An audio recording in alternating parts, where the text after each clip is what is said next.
So let's jump straight in. So for our agenda, there's no really big updates on the club. So it's just the material today. So we'll do an intro to valuation, financial ratios, valuation multiples, and then we'll give you a DCF example. And for your sector teams, you guys are probably going to be pretty prepared. I prepared a DCF like valuation book for you guys, so that should be good. And let's go in. So today we're going to be dipping our toes into the valuation side of things. This sort of job every analyst loves and hates doing at investment banks, depending on who you are. So valuation is the analytical process of determining the current or projected worth of an asset or a company. And there's many techniques used for doing a valuation. An analyst placing a value on a company looks at the business management, the composition of its capital structure, the prospects of future earnings, and the market value of its assets, among other metrics.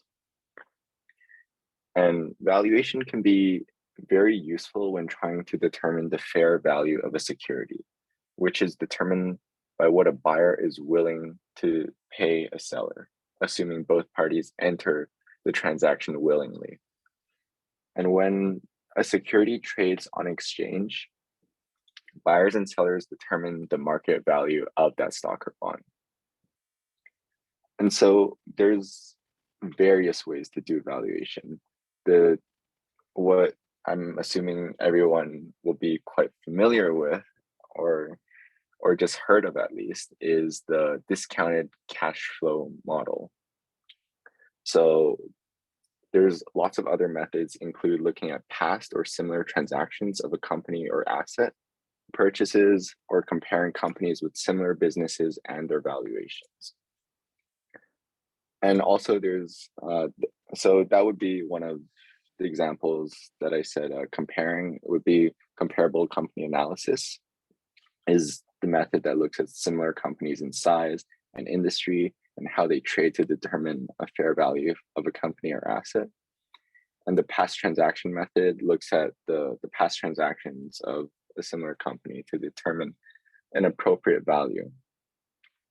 And there's also asset-based valuation methods, which all add up to the company's asset values, assuming that they were all sold at fair market value to get the intrinsic value. So there's a lot. And I'm assuming in your sector teams, you might have even touched upon some of these methods to kind of get an idea of your sectors. So what do we use? Which valuation method do we use? So when deciding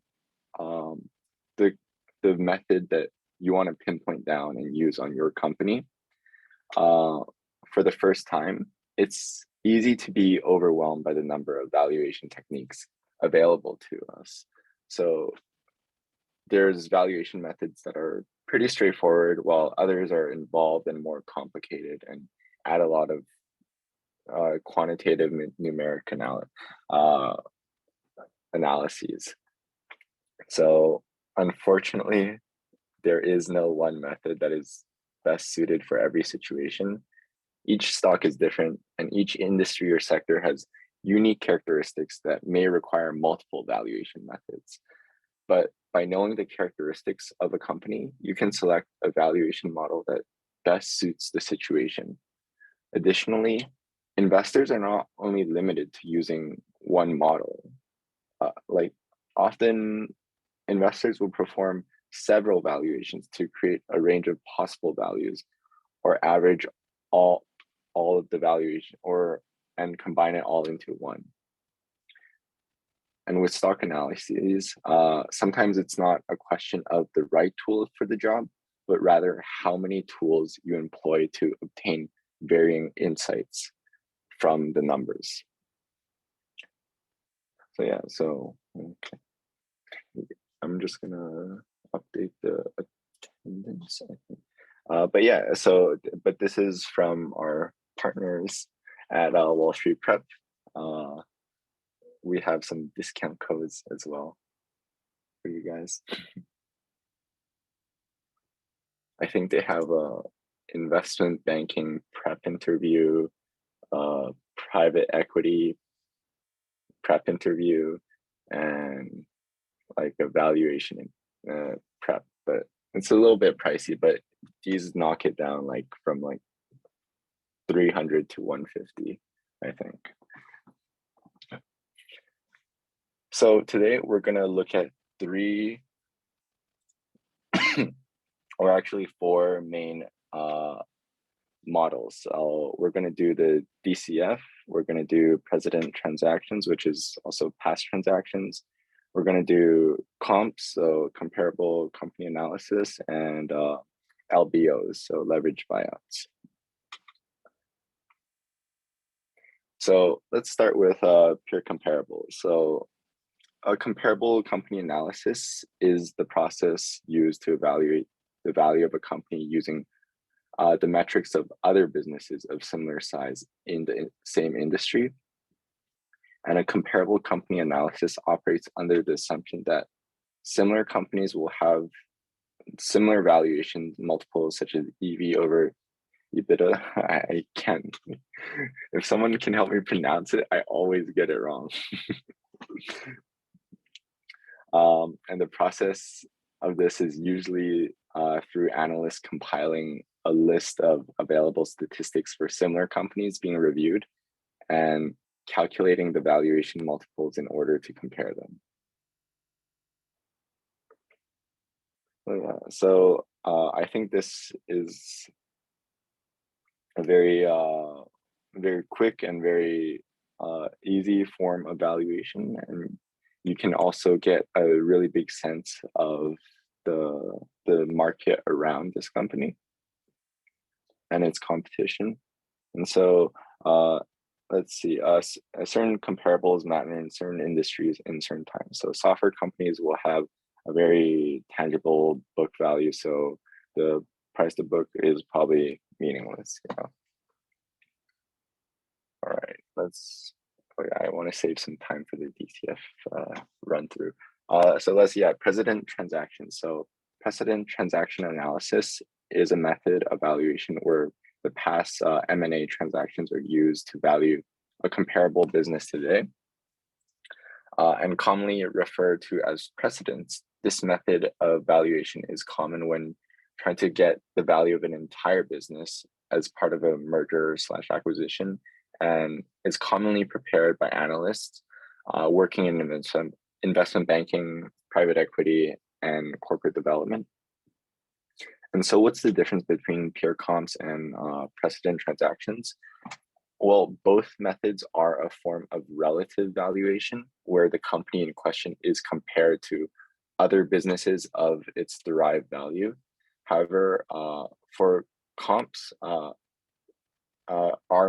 there are current multiples that can be observed in public markets, while precedents include takeover premium that took place in the past. So you're kind of looking back at its history. And the process is by looking for other transactions that have happened in ideally recent history and are in the same industry. So you're going to go through a very rigorous screening process for precedent transactions. So valuation based on multiples of different metrics such as revenue, book value, earnings, etc. And finally, for our kind of just, oops, where's my leverage buyouts? Someone missed my slides. Okay, yeah. So leverage buyouts. Leverage buyouts is an acquisition of a company or a segment of a company funded mostly with debt, and a financial buyer, such as maybe a private equity fund, invests a small amount of equity relative to the total purchase price and uses leverage, debt, or other non-equity sources of financing to fund the remainder of the consideration paid to the seller. So LBO analysis generally provides a floor valuation for the company and is useful for determining what a financial sponsor can afford to pay for the target and still realize it's an adequate return on its investment. So LBO is an example of applied valuation, and it's maybe not another method. So yeah, so I wouldn't use this mainly for our purposes, but I just wanted to put that in there for kind of the question that maybe I already leaked because messed up the slides. But yeah, do you guys want the question? Hold on, let me see if I can get the question. So like, from highest to lowest, what would be your take on which gives the highest valuation and which gives the lowest valuation? Which method gives the lowest valuation? I'll give you guys a second to answer that. Take your guesses.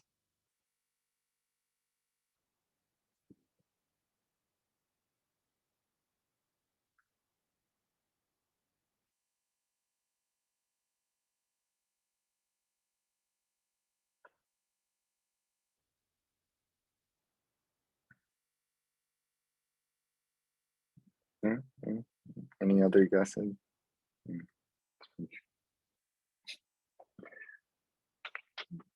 But yeah, I mean, that's right. But do you want to explain why President Trump, or like you maybe just like a one-liner, like something? Why do you think highest would be president transactions and lowest would be LBO?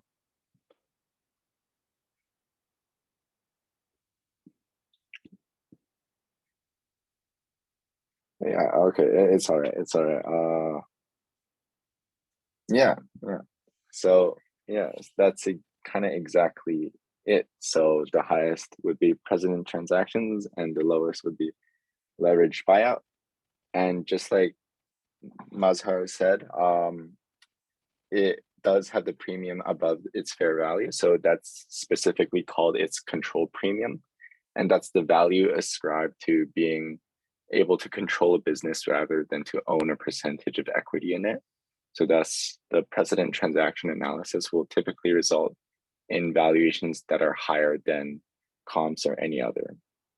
And the lowest would be leverage buyout because it's risky and investments need to provide a sponsor with a certain threshold of return. Yeah, great answer.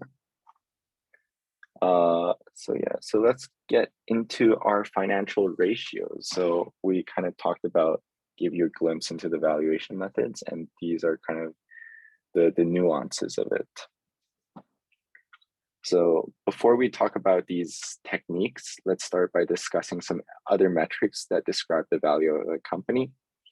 And we'll go over a few of the most common financial ratios. So its purpose. Financial ratios are created with the use of numerical values taken from financial statements to gain meaningful information about a company. And numbers found on the company's financial statement, which you should remember from Module 3, are used to perform quantitative analysis and assess a company's liquidity, leverage, growth, margins, profitability, rate of return, valuation, and more. For instance, they help analysts answer the following questions. How much debt does a company have relative to its assets? Is the stock overvalued?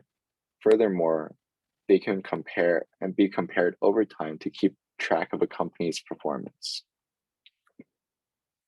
So when we're measuring liquidity, we have 3 ratios. So liquidity ratios are they measure a company's ability to repay short-term and long-term obligations. And we have the current ratio, the quick ratio, and the operating cash flow ratio. So the current ratio measures a company's ability to pay off short-term liabilities with current assets. So it would be current assets over current liabilities. The quick ratio measures a company's ability to pay off short-term liabilities with quick assets. So that would be current assets minus inventory over current liabilities. And operating cash flow ratio is the measure of the number of times a company can pay off its current liabilities with the cash generated in a given period. So that would be cash flow from operations over current liabilities. So let's give an example. So let's do current and quick. I think that's what we prepared for, yeah. So Oscars LLC balance sheet shows a current assets of $1 million and current liability of 800,000. So what is its current ratio?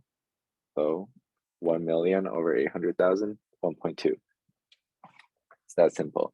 And for quick ratio, it would be, so Zhao Aalbers LLC balance sheet shows current assets of $1 million and current liabilities of 800,000. And embedded in its current assets is 200,000 in inventory.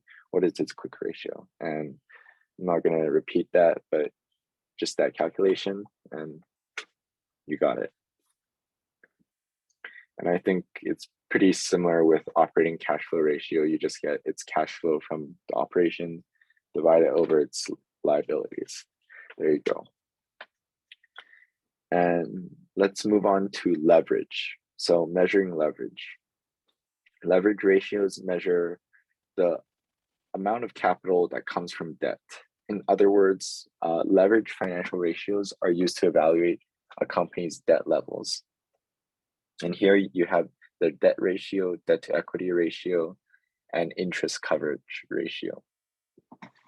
And the debt ratio measures the relative amount of a company's assets that are provided from debt. And I won't repeat the formulas, they're all there, just to kind of save some time.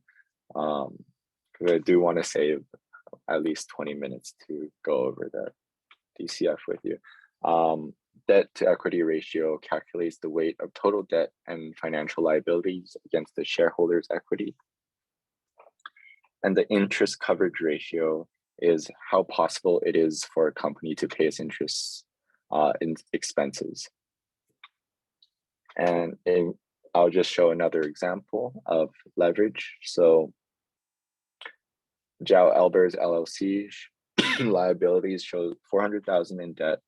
Its shareholder equity totals to 400,000. What is its debt equity ratio? So very simple, total liabilities, total equity, 1.0.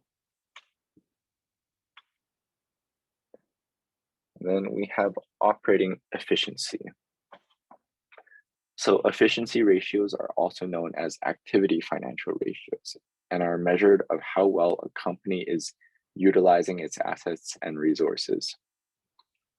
The inventory turnover measures how many times a company's inventory is sold and replaced over a given period. So you have your cost of goods sold over average inventory. And then you have your asset turnover ratio, which measures a company's ability to generate sales from its assets. And then we have profitability. So profitability ratios measure a company's ability to generate income relative to revenue, balance sheet assets, operating costs, and equity. And each of the following measure is a different margin, which indicates an ability to turn sales into profit. So you have gross or operating or net profit over revenue. Return on assets measures how efficiently a company is used to generate profit. And return on equity measures the ability of the firm to generate profit on the invested shareholder capital. And then you have just examples here. And just as a note, for the financial ratios, you could put it on your research reports, but generally in like investment banking pitch books, you wouldn't really like put this as a main point, like like this is how we're valuing the company through a ratio, but it's more so for the analyst to get a further idea of the company, so their valuation assumptions are more correct, or more accurate, so to speak.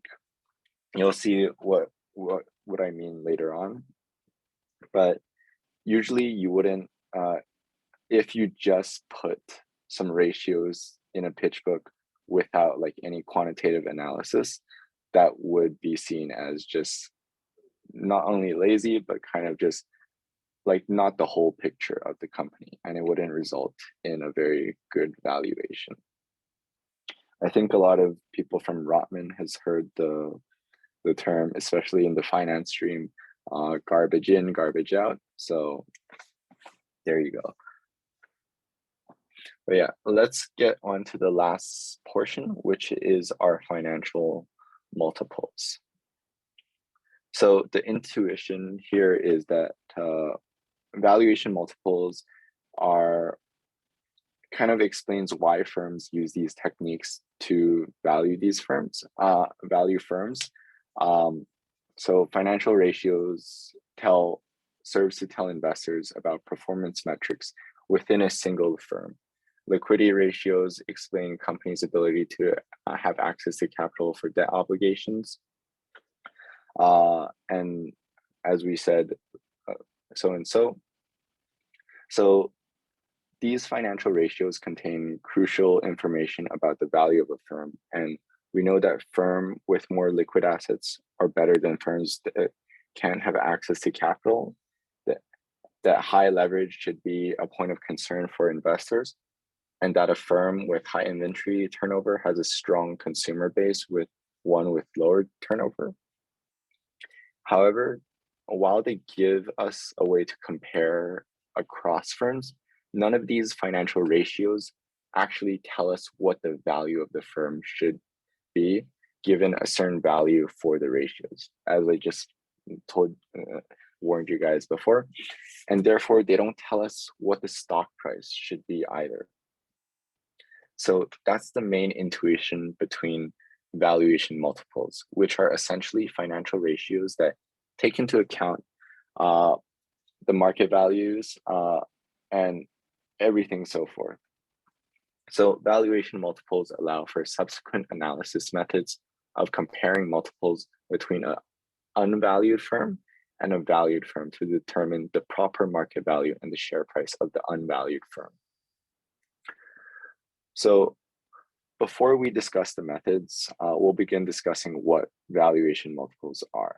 Generally, there's two types of multiples that correspond with equity, and those are those that correspond with enterprise value as well. So just so we're on the same page, let's clarify the differences between equity and enterprise value. So equity refers to the value of the firm according to its shareholders. In other words, equity corresponds to the stock price and the market cap of the firm. And as investors, you might think that this is all we cared about. And indeed, analysts generally prefer equity multiples when determining values of the firm that they want to invest in to earn positive returns. However, looking at equity ignores the existence of debt and corporate structure.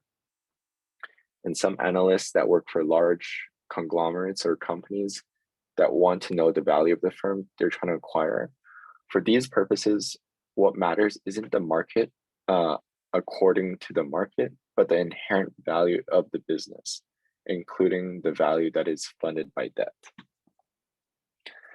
So the most common equity multiples are therefore ones that many of you have likely seen or heard before. EPS, earnings per share, and price to earning ratios, PE ratios. So EPS is exactly what it sounds like. It's the total earnings of the firm divided by the shares outstanding. And the PE ratio is similar. And that's defined by the ratio of a stock price to EPS. Funny enough, I did a interview in my first year for investment bank, and they asked me what the PE ratio was, and I did not know what that is. So whenever I see PE ratio, I'll always remember. However, whereas earnings per share for a given firm depends on how many shares are issued, the PE ratio essentially compares the market capitalization to firm earnings. And thus, for analysis purposes, the P ratio is generally a preferred metric. And other equity multiples exist, including book value per share. I think we talked about earlier with LBO, which is analogous to EPS, except with asset values instead of net income in the numerator or dividend yield. And however, the P ratio is by far the most common, so it is the one that we'll focus on in this module. And so this is an example you can kind of just see. It's kind of a continuation of just the formulas, but I'll just keep talking. So on the other side, we have our enterprise value multiples.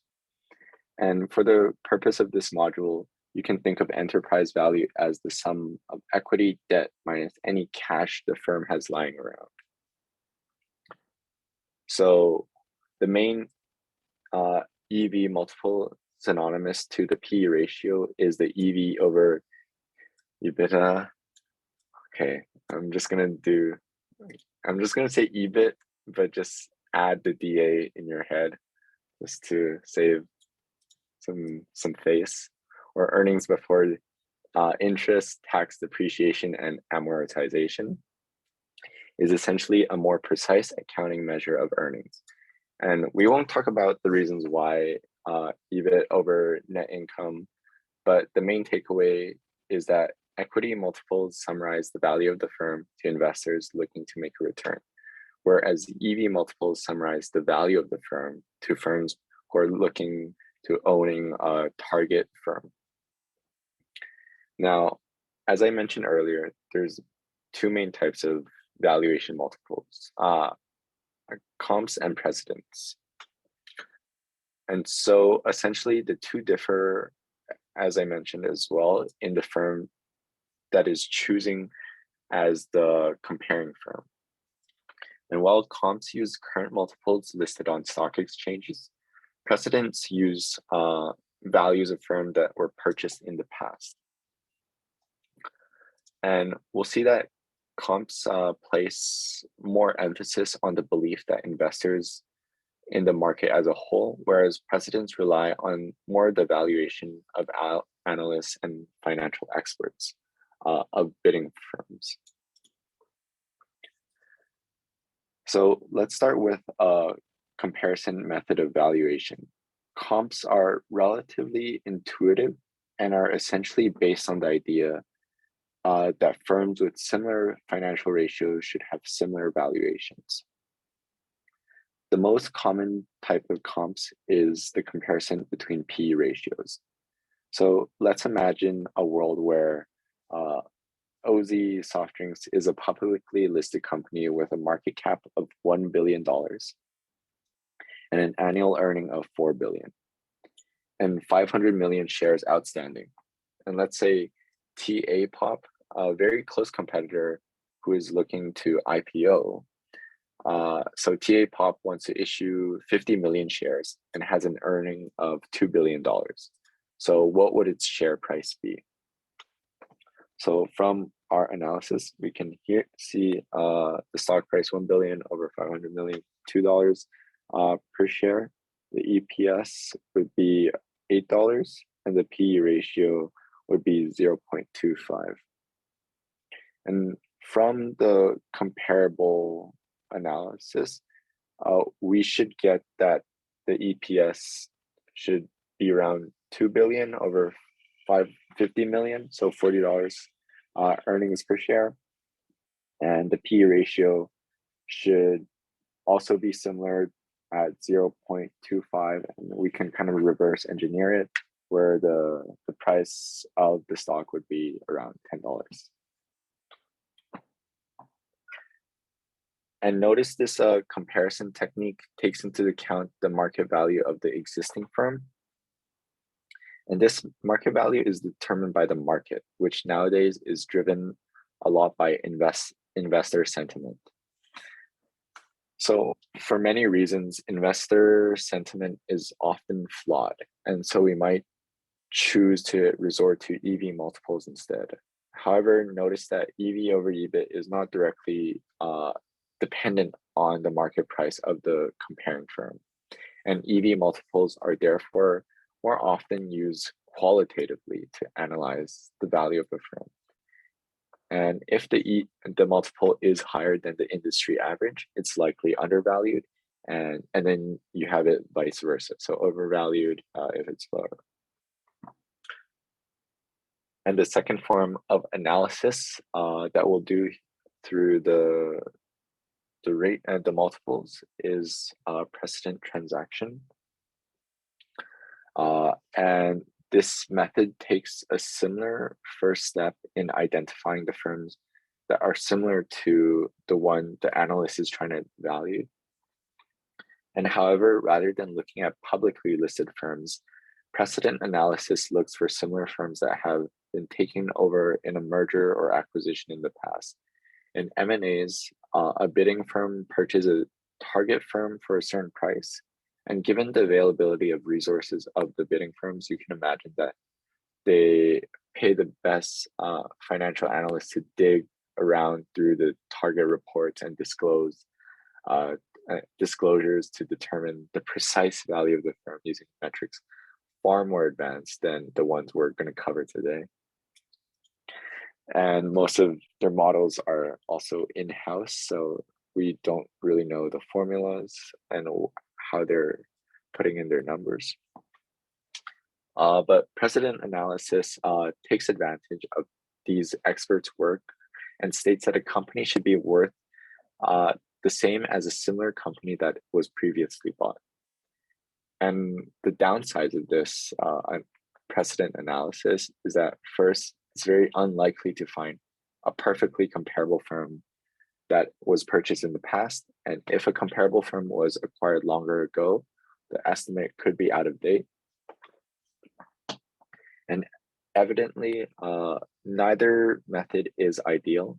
And while comps don't measure the true value of the firm and are susceptible to misvaluation in the market, precedents could be out of date, especially after an economic shock. And both suffer from the fact that comparable firms are not always easy to find. Hence, financial professionals employ multiple techniques to consider the relative pros and cons of each, and depending on the specific firm they're trying to value.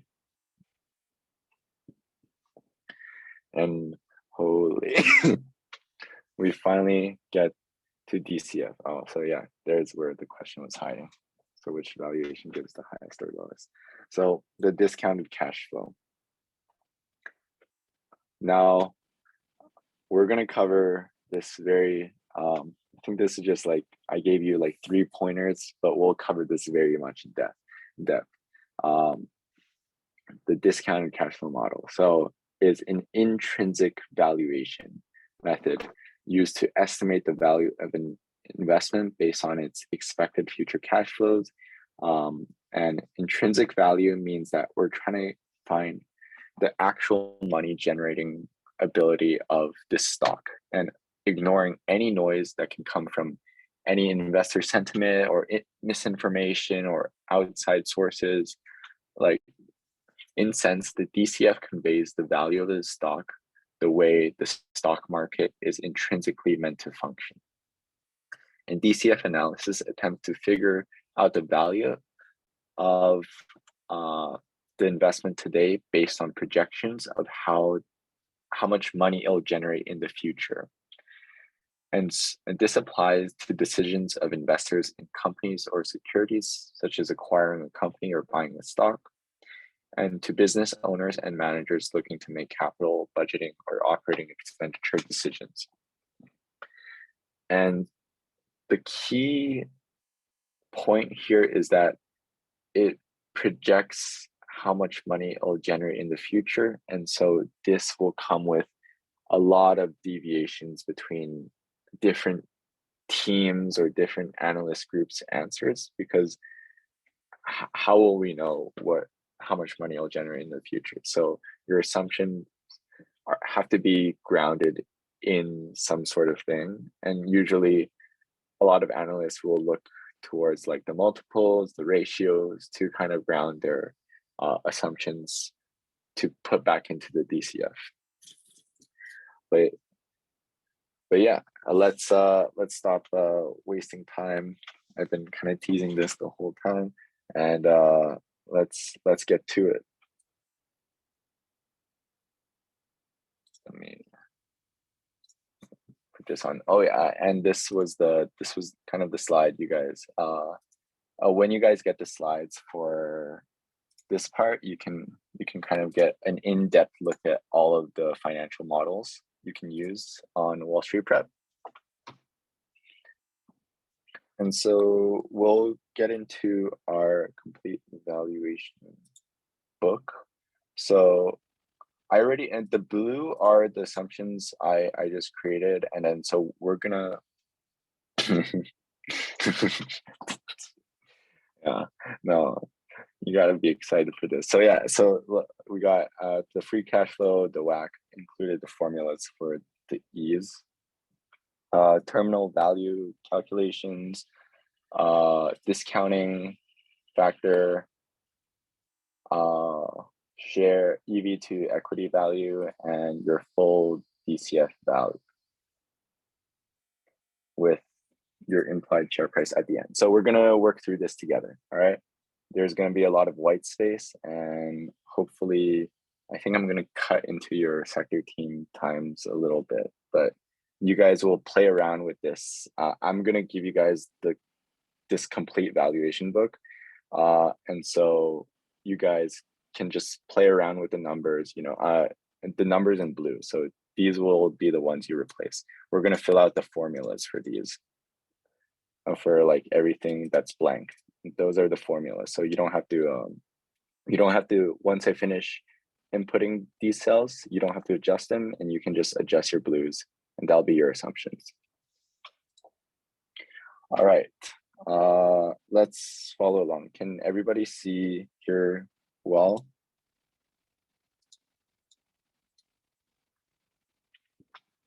I'm gonna get one answer. We, okay. Sheets, let's get started. So let's do right here, EBIT should be just equal to right here. So you have C, but I'm so bad at Excel. 5. Tax rate should be the EBIT right here minus multiplied the negative of the tax rate. So that would be, this would be C13. The accounting majors of our club, please do not make fun of my Excel skills. What is this? C6. That would be negative 38. All right. Oh, and the directors follow along, so you can share it with your analysts at the end later. And then depreciation and amortization, so that would be equal to the sum of C7 all the way to C8. So there you go, 35. So that's kind of just, I think, to add those two up. I could have done it either way. And then this would be equal to the negative of capex, so C9. And for non-cash working capital, that's just equal to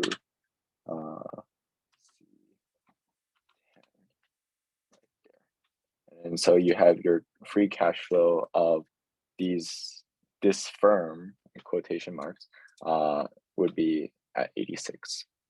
And you're gonna use these numbers for the end later on.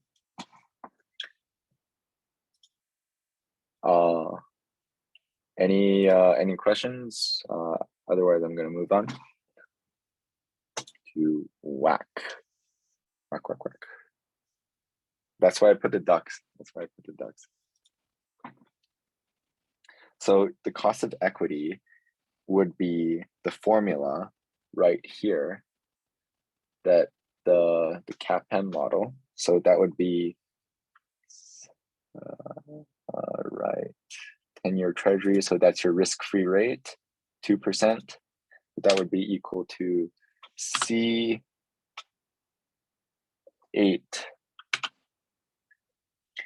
plus the beta beta right here. So C9 multiplied by the market return, which is C10 minus C8 again.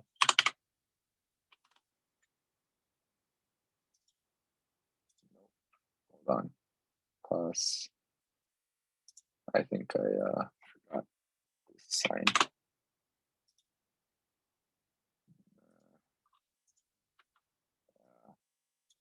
So finicky. What the fuck?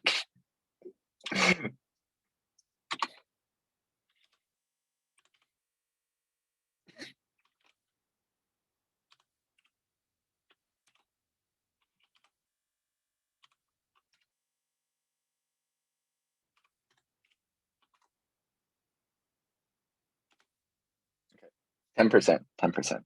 Yes. Expected market return of let me see how many people are roasting me. Yeah, Jesus, terrible. All right, Amanda. I see how it is. So equity over debt plus equity. So that's very simple right here. So C4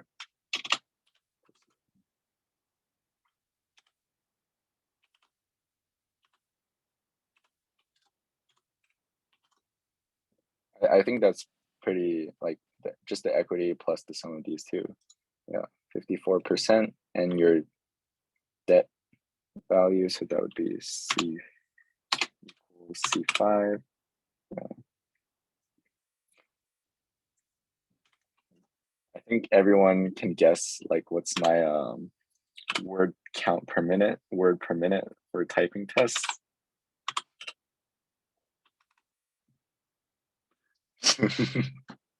Yeah, I could do that as well. Yeah. No, it was not 900. So, and then the whack formula I included here because it's just way too long. But yeah, it's essentially just this one plus this one. Yeah. Do you want music? I can play music. And then plus the RD minus 1 minus T. All right.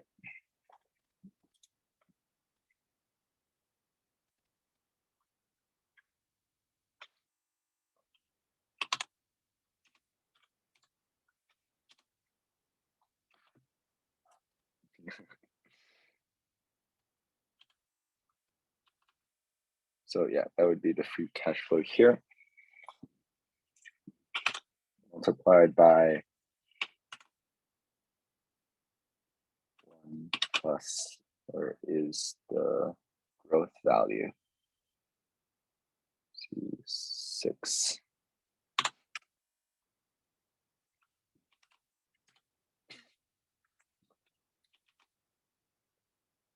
And then these two added up, yes, C5, or minus C5 minus C6. 900 perpetuity growth terminal. Yeah, that seems kind of correct based on the projections. And then for EV over TV would just be I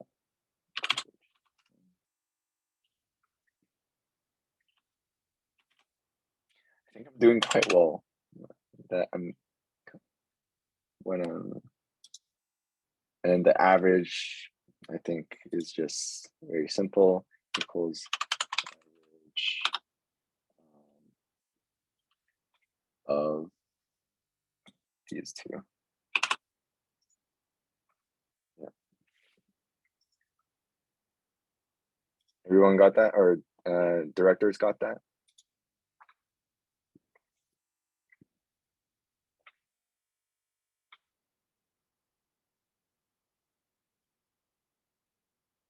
Holy shit. This is gonna be fun.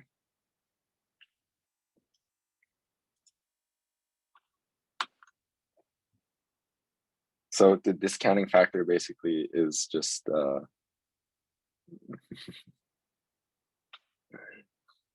right here, yeah. Oh yeah, recording as well. That's gonna be on YouTube.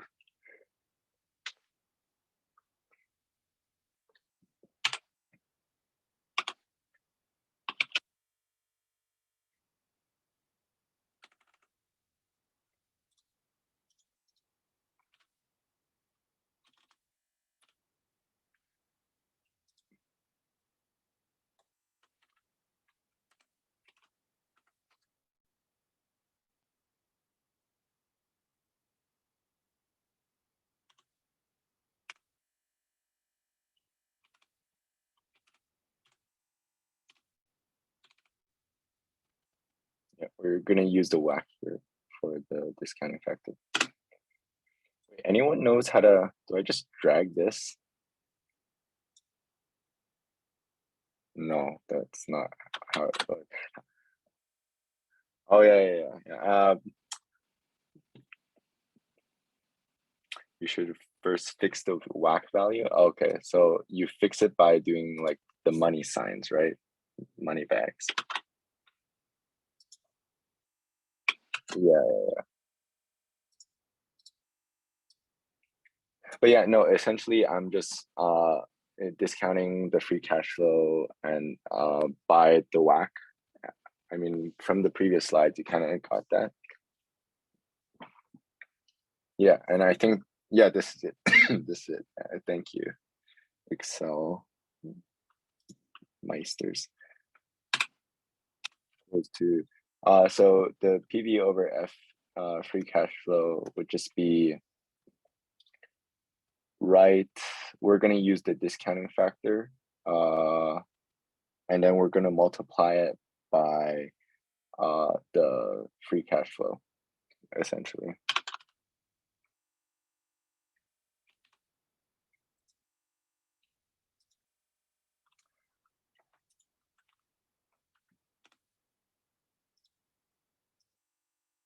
Does this work? Yes, I'm getting it. I'm getting it. And usually for the PV over the terminal value, you have it here. Usually people miss it. So that would just be equal to right here, H10 times the terminal value here. It'll just be this multiplied by this. Yeah, I feel free to like, yeah, just chill out, guys. I'm mainly doing this just to get it for the directors as well. You're gonna do this with your directors afterwards. And watch some Netflix or something. And these are your formulas. Yep.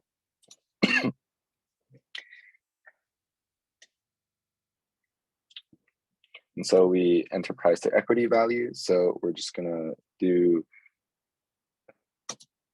equal to this plus the sum of its cash and marketable securities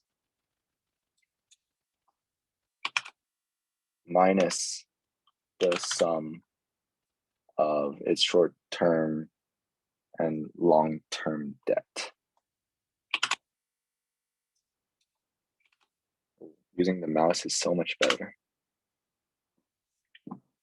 And we get 8.33 of its share price, since the formula here would just be its equity value over its shares outstanding.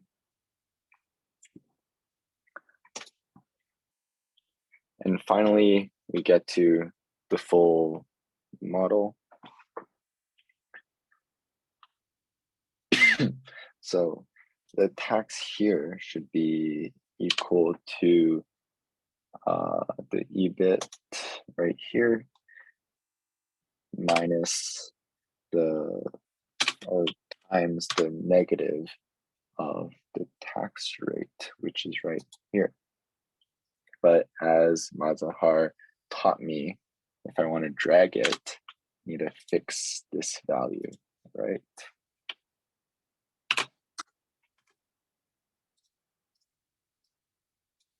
Boom, so much easier. And basically the free cash flow is just all of this added up. So let's do sum.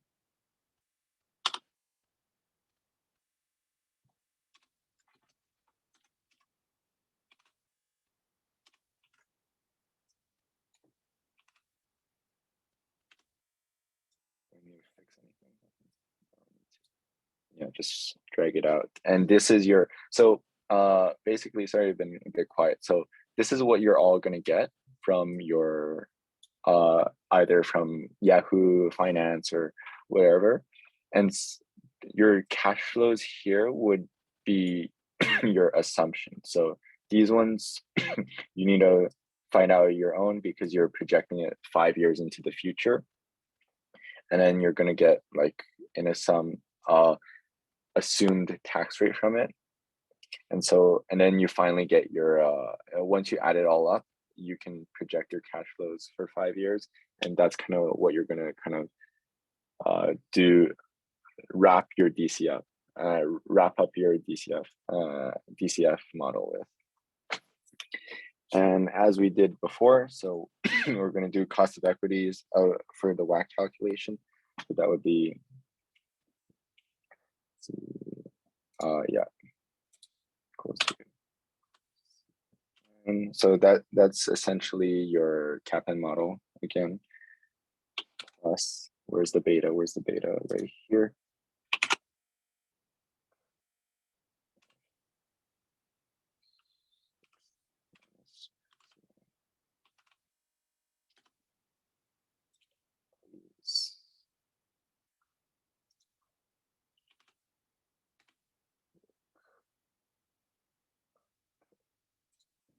I'm not gonna do autofill right there. That this is exactly what we did in the, I think, WACC as well. D over DE. So that would be equal to right, F8. F8 to F8 slash F7. F8.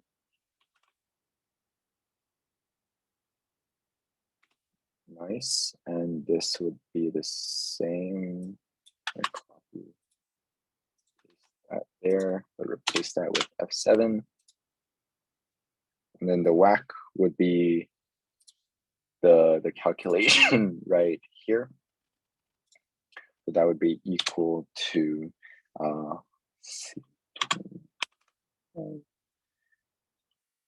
times 3.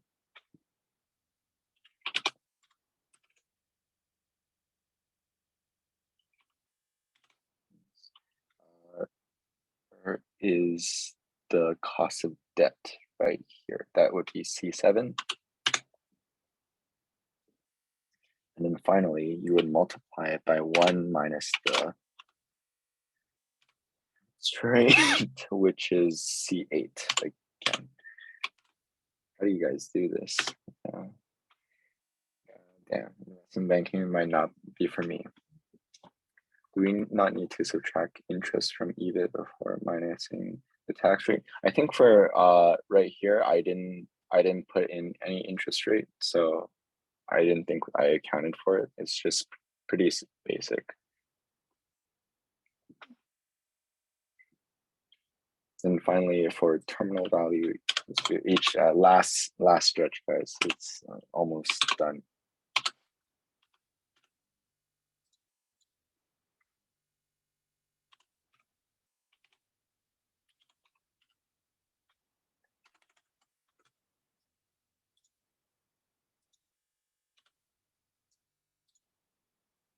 I'm just gonna kind of rush through this part. Perpetuity growth B.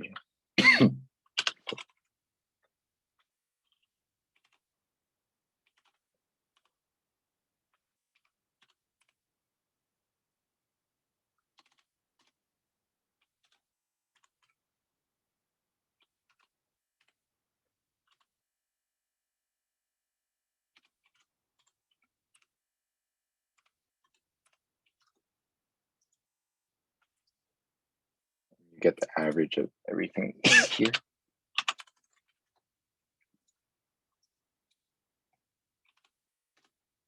There you go. And finally, we get to the discounting part to its current value. So because we projected into 5 years into the future, we want its kind of current value now. That would be using our formula from before in the discounting. So 1 plus 1 plus is Oscar.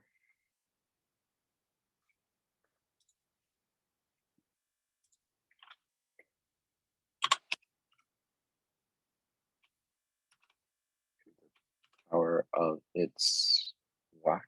So that would be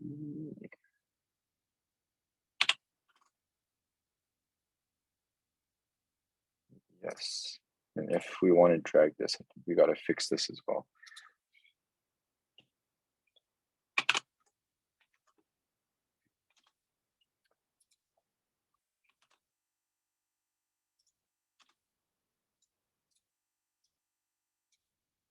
Boom. Okay. Enterprise value. Yeah, that worked out nicely. And finally, we have the sum and kind of minus of these. So we're going to do equals to, which is our enterprise value, adding the cash right here. We're going to add the marketable securities, and we're going to minus short-term debt minus long-term debt. I know last time I did the sums, but now we're just kind of racing through this. Boom. And then finally, shares outstanding, divide that by its value, enterprise equity value over outstanding value, implied shared value. Okay, yeah, that was not very engaging. I'm very sorry. In my head, it went a bit smoother than that, but I just wanted to give you guys this. All your directors will have this. I'm gonna send it out in the email as well. So you can just play around with the numbers on your own time as well. And yeah, get straight to it. Before everyone leaves, let me take a screenshot for just attendance. Yep, got it all. Yeah, I will see you guys in your sector teams. I'm gonna be bouncing around. Yeah, thank you. Thanks, Oscar.